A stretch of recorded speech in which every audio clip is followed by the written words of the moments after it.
Hey there, good morning. Robert Phoenix here, broadcasting live and direct from Austin, Texas. Wish I felt that great, man. Whatever decided to attack me on Saturday night has not fully left the premises. Let's put it that way. It's funny, I was talking with Emily yesterday, and the exact same thing happened to her on Saturday night in Los Angeles, and our symptoms were exactly the same. How about that? Interesting. It almost feels like I have like an alien creature living inside my stomach, which probably wouldn't be that far from the truth, to be honest with you, based on what we know about bizarre biology and black ops and black goo and crazy experiments and anything that could potentially take place. Just might. Anyway, I'm doing my best to keep my energy up as I get ready to finally move out of Austin. That's going to be taking place relatively soon. God, another move. I've been here for 5 years, and that's the longest I've been. It rivals, this is an interesting kind of factoid, if you're interested in my life. It rivals the longest time I've ever been in any one place. I went through, 6th, 7th, 8th, so 3 years for middle school, and then 4 years for high school, so 7 years in one place in California, and then that was that. And then after that, I think it's been 3 years max. So here we go, 5 years, close, but not quite the longest. Got a comment yesterday on the show that I did about our dear friend David Hogg, and the commenter made a very interesting point. And that apparently some states will allow a student to be in a school up to, I think, 21 or 22 if they have some kind of learning disability. So it could have been, a case could have easily been made to the people in Broward at Parkland, which is now going to be, or Marjorie Stoneman, which is now going to be demolished. A case could have been made that this is what was going on with David Hogg, and his admittance to the school was not anything unusual, per the fact that he, and I believe, if I'm not mistaken, he does have a learning disability. Like, he may be dyslexic or something like that. That's what I've heard. And this is going to dovetail into what I'm going to talk about today. And I'm probably going to go for about a crisp 30, just to let you know.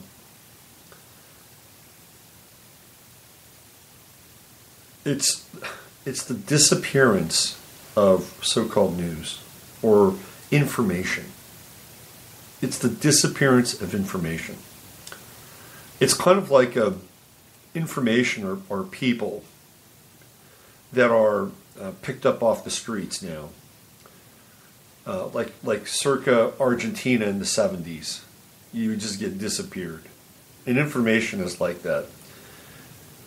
I was on YouTube, and there's a Christian blogger who has a pretty interesting channel called A Call for an Uprising.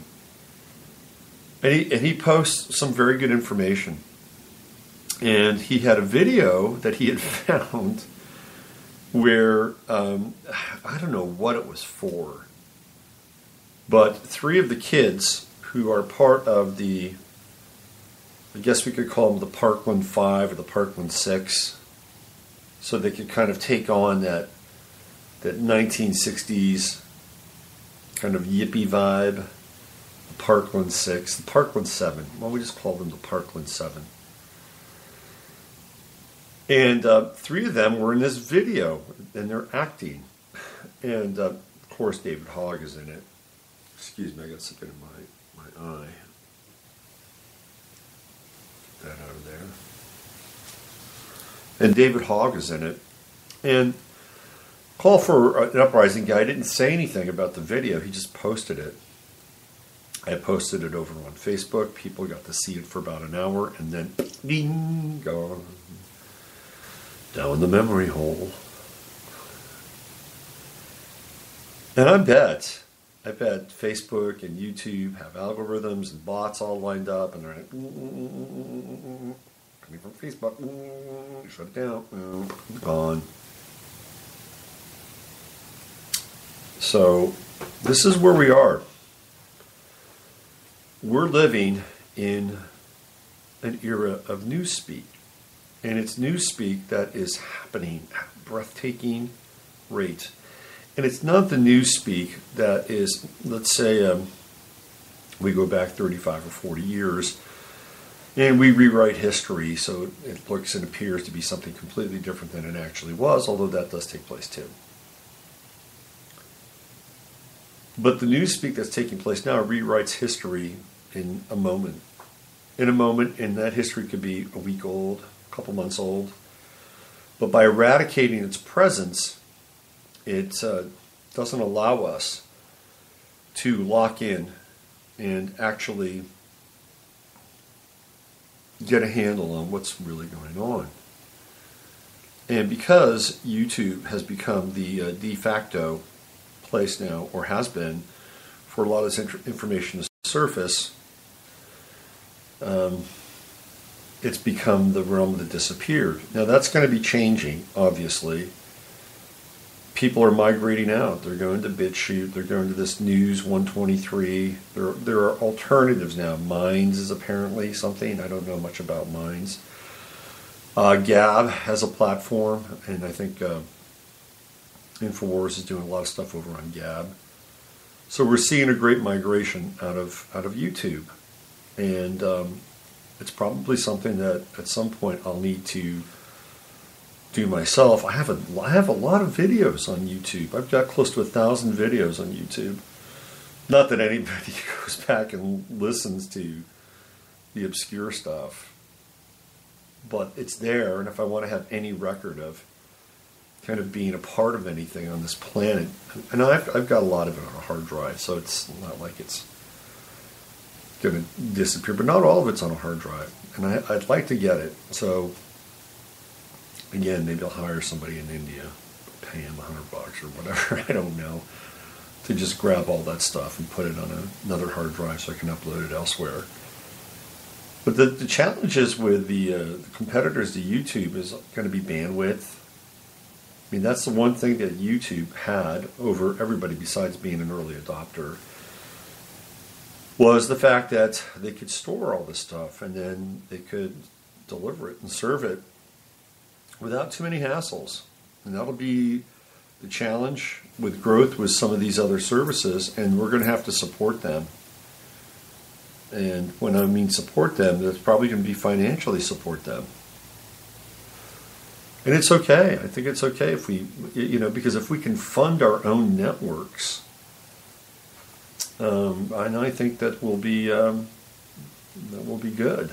Unless, of course, they just come down and start shutting down ISPs and and just become so Orwellian and so draconian that it's not just about YouTube or Twitter or Facebook anymore, but it's a net-wide net.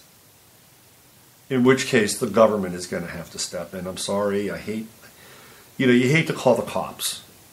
You really do. You don't want to call the cops for anything. Because 9 times out of 10, they're not going to do anything. I mean, rarely, right? They'll rarely do something unless somebody's going batshit crazy, like in a domestic situation, they show up and then they'll do something. Which is what they're supposed to do. Most times they're more like, catch and release and acquire evidence and come back and boom, now they got a case and they move forward. This is generally what they do.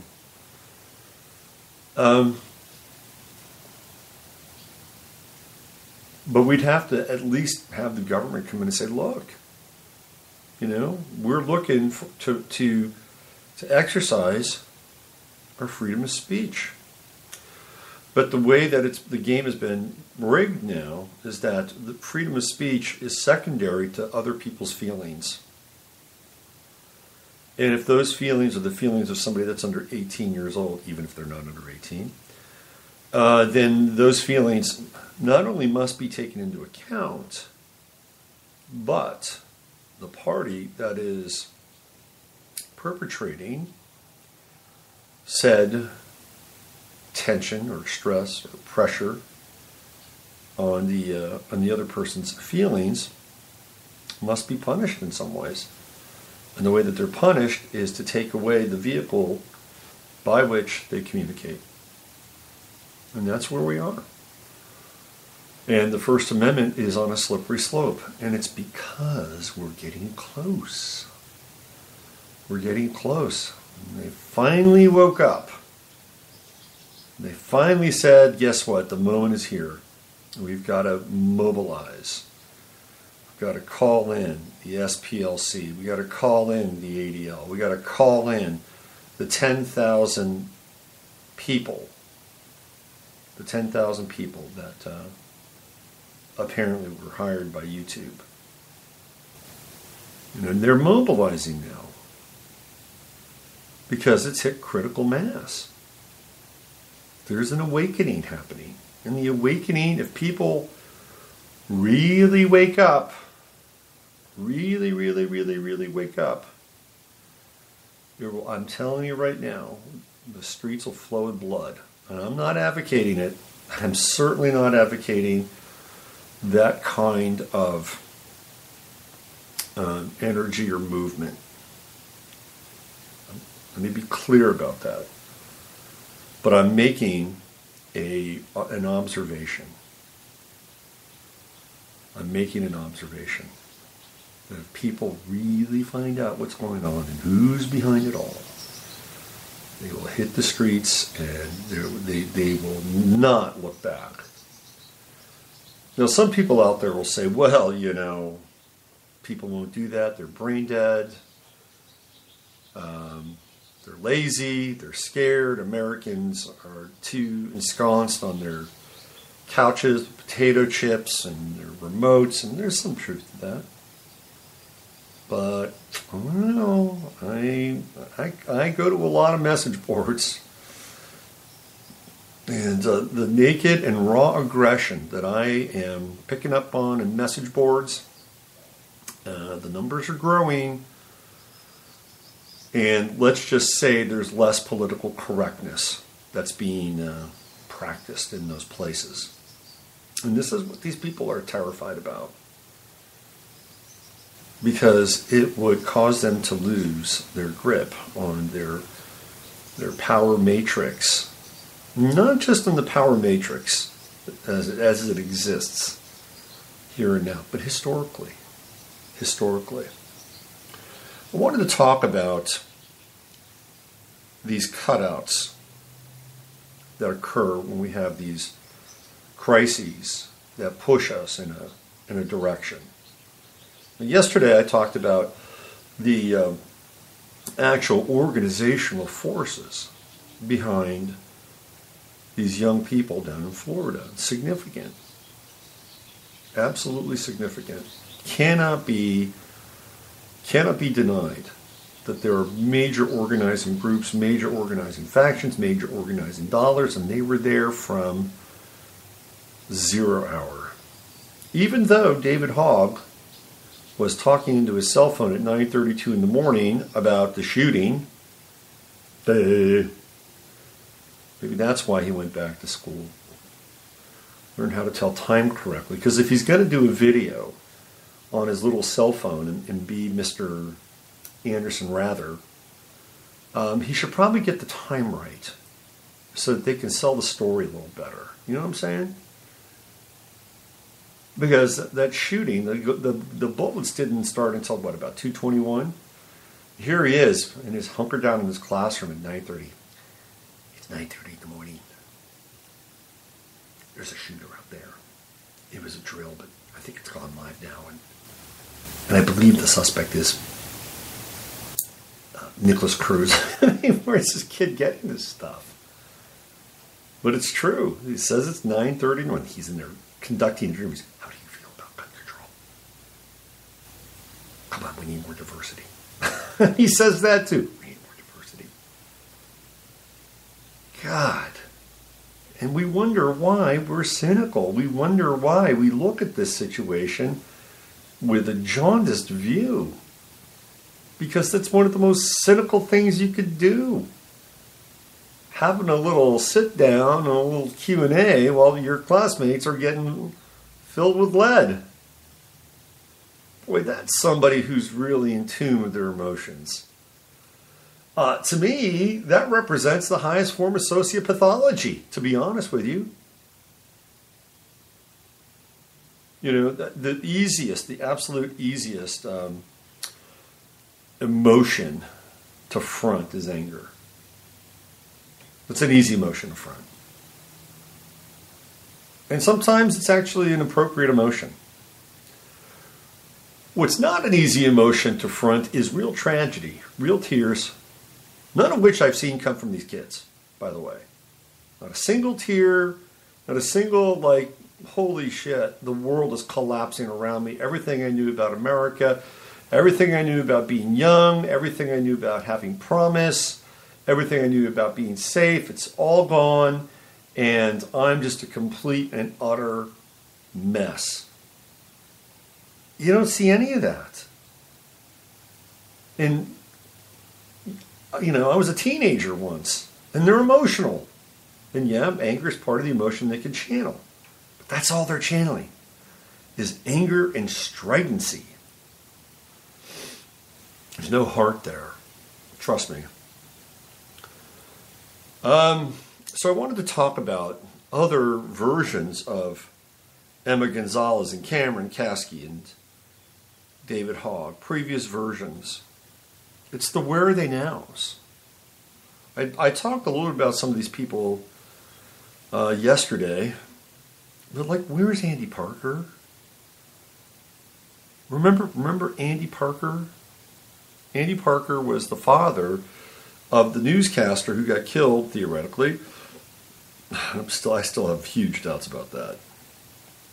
Andy Parker is the father of the young woman who got killed,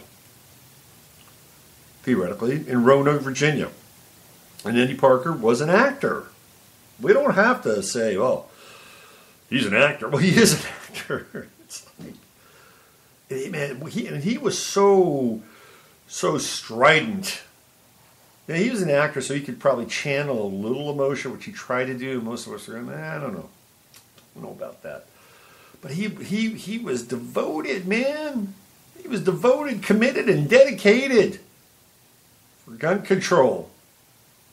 Where is he now?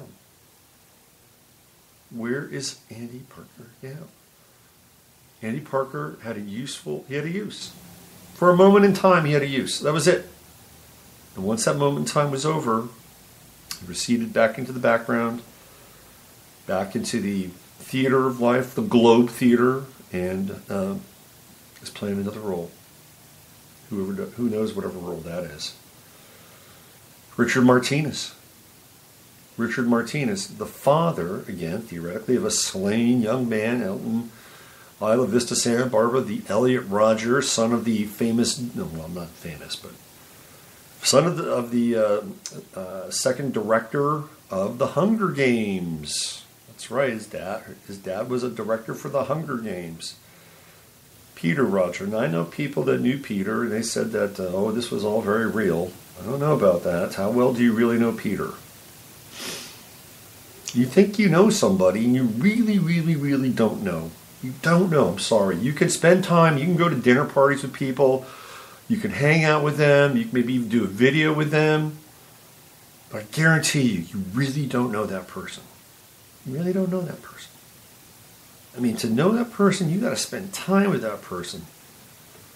You got to go where they go, where other people aren't paying attention, aren't looking. You got to hang out with somebody to see who they are when Nobody else is around. That's when you get to know a person, really get to know a person. I would say that even in our most intimate relationships, we probably know about 70% of the people that we're with. If that. And if you're with somebody that's a life partner, hopefully you only know about 85 to 90%, and the other 10% is still a mystery, which keeps you evolving and growing and engaged. So that's actually a good thing, right? It's Richard Martinez. Where is he? Another one of these guys comes out, guns blazing. Pun not intended. Guns blazing. We gotta do something. We gotta take the guns away. You know, there he is. He's got it, but I think about a 2-week run. It's like these people are like inflatables, and all of them. And they find another inflatable somewhere. Sandra Fluke. Remember Sandra Fluke? Boy, she came on strong. She went before Congress. Women need help. Women need health. We need health. We need health support. We need health products and birth control. And if we don't get it, women are going to die. We'll die. Okay. We get it. She was there just for, that moment in time. For that hearing. Of course, she got major coverage. All the media's. Sandra Fluke. Rush Limbaugh got in trouble over Sandra Fluke. And after that, what happened? There's no more Sandra Fluke. It's amazing. It's amazing. And then there's the Black Lives Matter gals. Where are they now? I'm sure that they'll reemerge at some point. These are all people that are just kind of out there on the sidelines waiting to be filled back up with air. Trot them out there. There they go. Do your thing. Stir up some shit. Move the masses. And they're like little shepherds. They're like little Stephen of Cloys for brief periods of time, and then they're deflated again, put back into storage or returned to general casting, whatever they do. That's true. What about the people that perpetrate these crimes?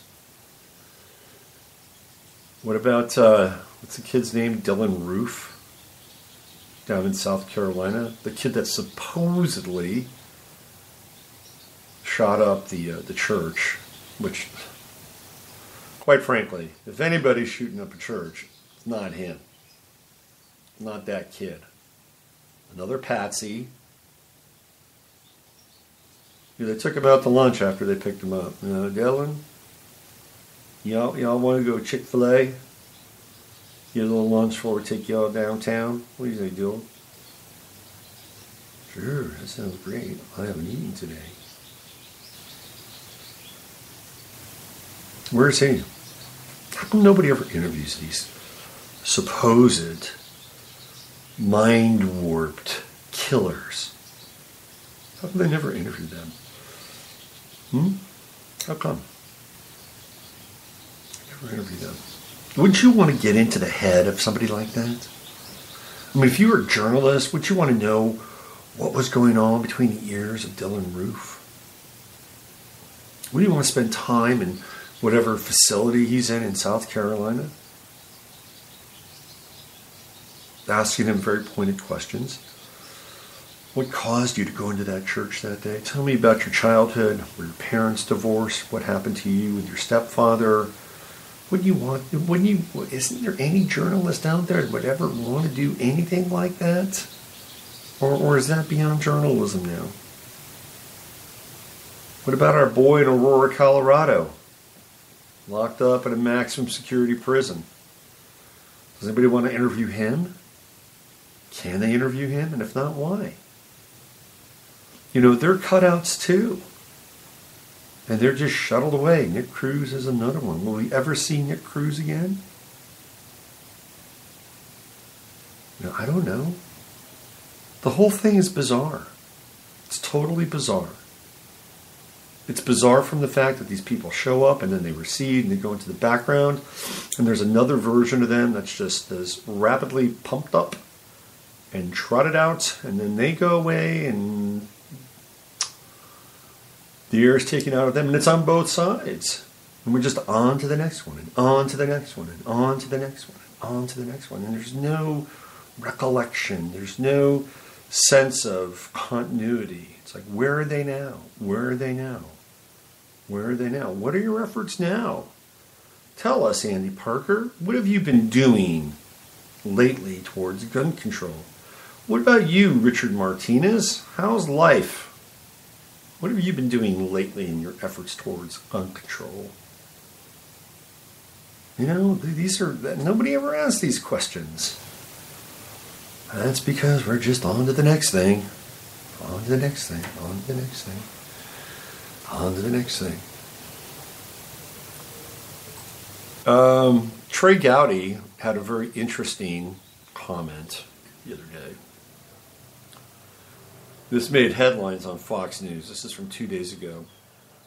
I'm reluctant to call for a special counsel to look at Clinton email probe. It's my best, Trey Gowdy. Representative Trey Gowdy on Sunday said he's reluctant to call for another special counsel to examine how the FBI and the DOJ handled the Hillary Clinton email investigation and President Trump's alleged ties to Russia during the 2016 presidential campaign. This is what he says. I think we're trending perhaps towards another special counsel because of this unique fact pattern and the fact that there are witnesses outside the reach of the Inspector General. The comments come on the heels of reports that the Justice Department's Inspector General, Michael Horowitz, will likely criticize former FBI Director Andrew McCabe for reportedly approving an improper leak about the Clinton probe to the Wall Street Journal in 2016 in a highly anticipated report that began more than a year ago and is expected to be released in the coming weeks. Now, Gowdy may just be kind of playing possum here. But also remember that Trey Gowdy sent two of his assistants down into the South to do some fact-finding and muckraking, and they were found in the bushes a couple weeks later. And Trey Gowdy was incognito for a while after. What happened to Trey Gowdy? What happened to Trey? Everybody was looking for Trey Gowdy. Well, apparently there was some shit that went down or gone down. And Trey Gowdy was trying to get his head wrapped around it. So maybe there's a reason why Trey Gowdy isn't so enamored of getting involved again. And in fact, Trey Gowdy's leaving. He's getting out of Washington, D.C. I think Trey Gowdy got the message. Probably. I'm telling you, man, these are intense times. They're very intense times. But hey, you're here. You chose to be here. So get on your big board and get ready to surf away. Do we have any chatty? Let's see. Judy says, or the police will come and shoot the person that called. Very great point. Our gal up in Minnesota, the holistic health worker who called the cops and is Dumbo from Somalia. Sorry. They were very happy they had their first Somalian cop. He still has not been completely disciplined for shooting this woman. Total waste of life. But that's okay. That's okay. We've got diversity. Right? We have diversity. Yeah, it doesn't matter. It's just a number. It's a statistic. A statistic that is inconsequential and irrelevant towards progress. I watched a documentary last night. I love watching documentaries. I like to backfill history for myself. The periods of history that I'm not that familiar with. So I was getting caught up on the Crimean War last night. Holy smokes, man. What a war. That thing was brutal. Absolutely brutal. And the Russians, man, they were in almost a constant state of war there for, God, a long time. They went from the Crimean War to the, Austro-Prussia War, World War I, and they get involved in the Bolshevik Revolution. I mean, by God, that country was like in a constant state of warfare for probably about 200 years. Or close. Jeez. It's like, we've got it easy here. Our history of war.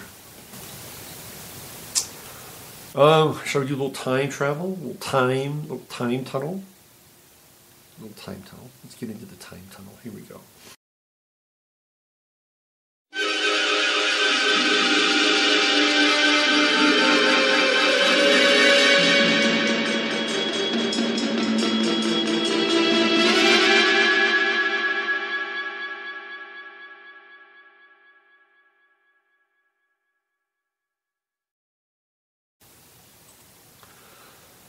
Maybe that's what's causing me to not feel so well. It's all this time traveling. Maybe that's what it is. Let's go back in time. It's March 6th. And let's see, what do we have here? It is the farewell sermon today, 6:32. 6:32. The farewell sermon of the Islamic prophet Muhammad. He was signing off his farewell sermon. I guess one of these days I'll have a farewell sermon too. Hopefully, not for a while. I got Saturn and Capricorn, kids.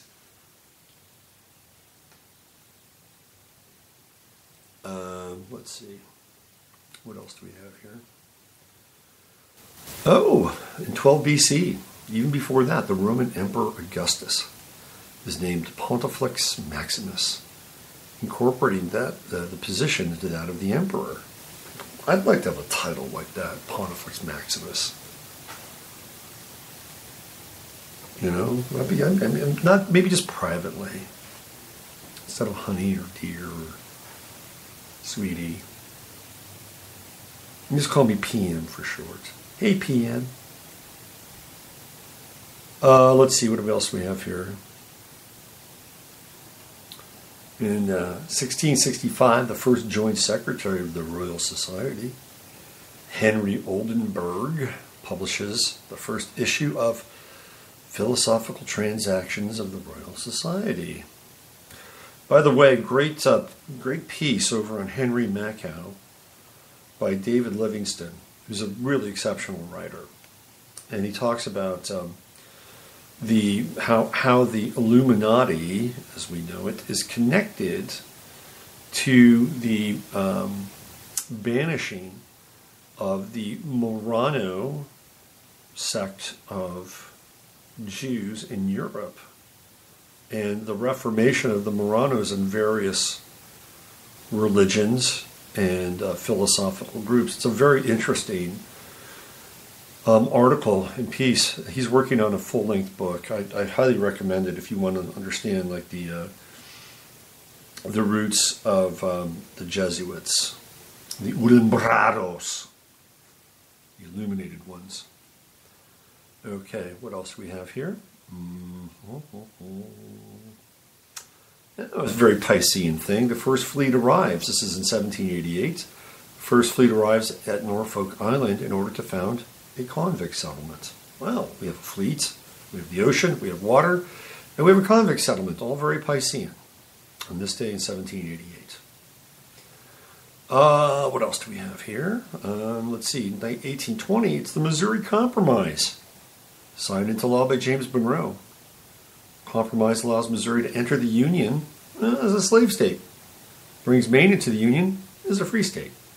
It makes the rest of the northern part of Louisiana Purchase territory slavery-free. A little compromise there. You get this, we get that. Hey! It all works out. Those were the good old days. Let's see. What else do we have? For all you Canadians, York Upper Canada is incorporated as Toronto. It's Toronto Day. A lot of people up in Toronto actually listen to my stuff and have been listeners and followers for a while. So this is your day. In 1836, it is the Texas Revolution, and it is, of course, the Battle of the Alamo. After a 13-day siege by an army of 3,000 Mexican troops, the 187 Texas Volunteers, including frontiersman Davy Crockett, Colonel Jim Bowie defending the Alamo, are killed and the fort is captured. It's a rare moment in time when a loss is actually turned into a victory. Very interesting moment in time. In 1899, Bayer registers aspirin as a trademark. Today is the birthday of aspirin. Yay, aspirin! Ooh, I like aspirin. I like how aspirin tastes. When I was a kid, and I used to have these massive headaches when I was a kid. These killer, migraines. And I'd ask for aspirin. I'd chew that aspirin. Chewed up. I liked it. Not the Excedrin or any of that stuff. It tasted horrible. But aspirin had that nice little bitter taste, and you follow it up with some water. It actually tasted pretty good. Let's see. A few soccer fans out there. In 1902, Real Madrid was founded. How about that? Professional soccer. Been around since 1900s. 1945, Cologne, beautiful city, captured by American troops. Used to spend a lot of time there in the music business. Love Cologne, Poon, Kane. I love that place. Great place. Great people. Truly great people there. 1945, World War II, Operation Spring Awakening. The last major German offensive war begins. 1946, Ho Chi Minh signs an agreement with France, which recognizes Vietnam as an autonomous state in the Indo-Chinese Federation and the French Union. Yes, the Golden Triangle. 1951, Cold War. The trial of Ethel and Julius Rosenberg begins. Yes, those traitorous bastards. Selling state secrets. I bet you don't know who succeeded Joseph Stalin after he died. Georgy Malenkov, or Malenkov, in 1953, becomes the premier of the Soviet Union, first secretary of the Communist Party of the Soviet Union. So Stalin to Malenkov today. 1957, Ghana becomes the first sub-Saharan country to gain independence from the British. I did a report on Ghana in the 4th grade.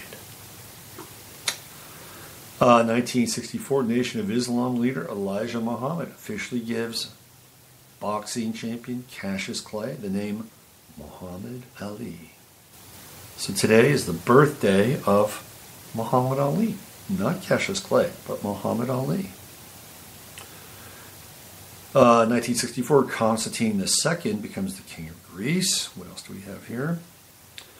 In 1967, Joe Stalin's daughter, Svetlana Aluliyeva, defects to the United States. How about that? I think we got Stalin's kids living here. That'd be an interesting reality show, wouldn't it? Meet the Stalins.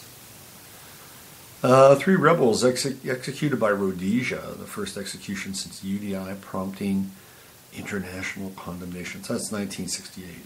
Here we go. 1970, an explosion at the Weather Underground safe house in Greenwich Village kills 3. Sometimes the comrades just have to take one for the team. 1975, for the first time, the Zapruder film, The Assassination of John F. Kennedy, shown in motion to a national TV audience by Robert J. Groton and Dick Gregory. Dick Gregory breaking out the Zapruder film. Wow. With those missing frames. Let's see. What else? Back in 1983, the first USFL games are played. Love the USFL. It's a pretty good day in history. I'm liking the 6th of March. That's about it. That's about it. Any interesting birthdays today? Probably. Probably, but I can't go there because I'm not feeling 100%. In fact, I've got to return now to 2018.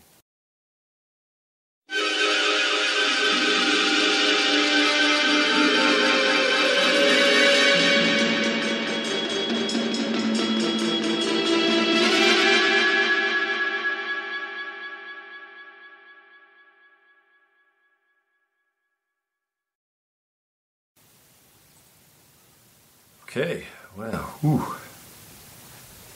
It's always a trip coming back.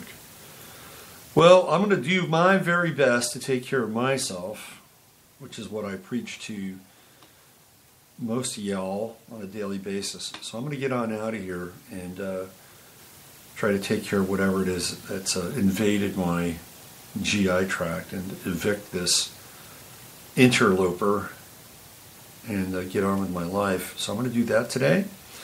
And take good care of yourself. Body, mind, spirit. Fill yourself with good people, good food, good thoughts, good water, good air. Anything that you can enrich your existence with. Don't cheat yourself. Because theoretically you only come around once. There may be some people that have different opinions with that. I certainly do. But, it's always good to act as if. So, take good care of yourself and pass it along to others so we can have a little chain effect. A bunch of healthy and happy people navigating through a world that isn't always all that healthy and happy. All right. Use your head to discern what's real, your heart to say what's possible. I'm Robert Phoenix. I'll be back 24 hours from today.